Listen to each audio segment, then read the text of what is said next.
Freedom of speech, an intrinsic American right. But believe it or not, upon occasion, rules can be made which inhibit or control our speech.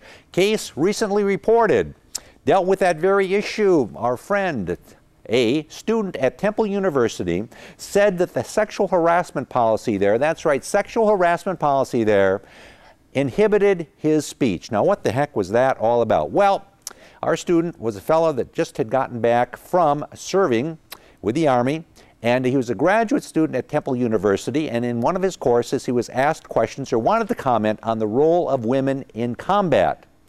He felt that he could not make these comments because they would be viewed as possibly creating a hostile environment.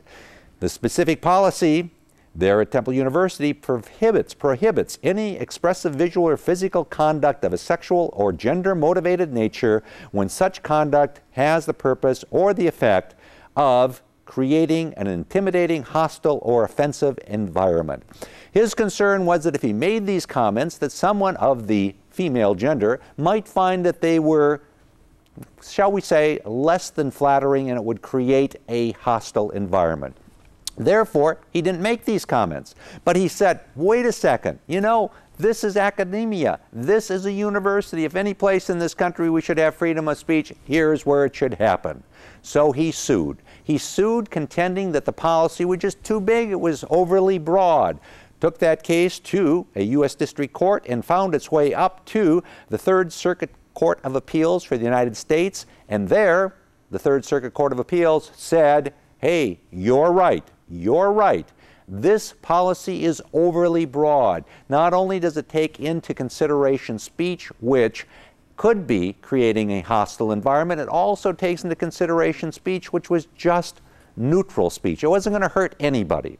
And as a result of that, the court said, hey, Temple, you may have had a good reason for having this policy, but the policy is overly broad, it prohibits speech, and that's not the role of any governmental regulation. Why is this a governmental regulation? Because Temple, of course, receives federal funds and essentially was acting in such a manner that the federal law does apply. But long story short is that as an institution, it could not make a policy which was so broad that it would prohibit legitimate neutral speech, speech that in no way was intended or could be construed as producing a hostile environment. And this many times is what happens when you're dealing with regulations that are attempting to have a good end but wind up having an adverse impact, and in this instance having an adverse impact on speech. What this case demonstrates to us is that speech is extraordinarily important in the American culture and importantly in American law. Very, very, very protected right that we all have. That is a right that in this instance meant that the university had to stop and amend its policy in order to allow that freedom of speech. It's an amazing, amazing bit of liberty we have in this country in the form of this free speech. It's something that's protected. You saw that here in this recent case.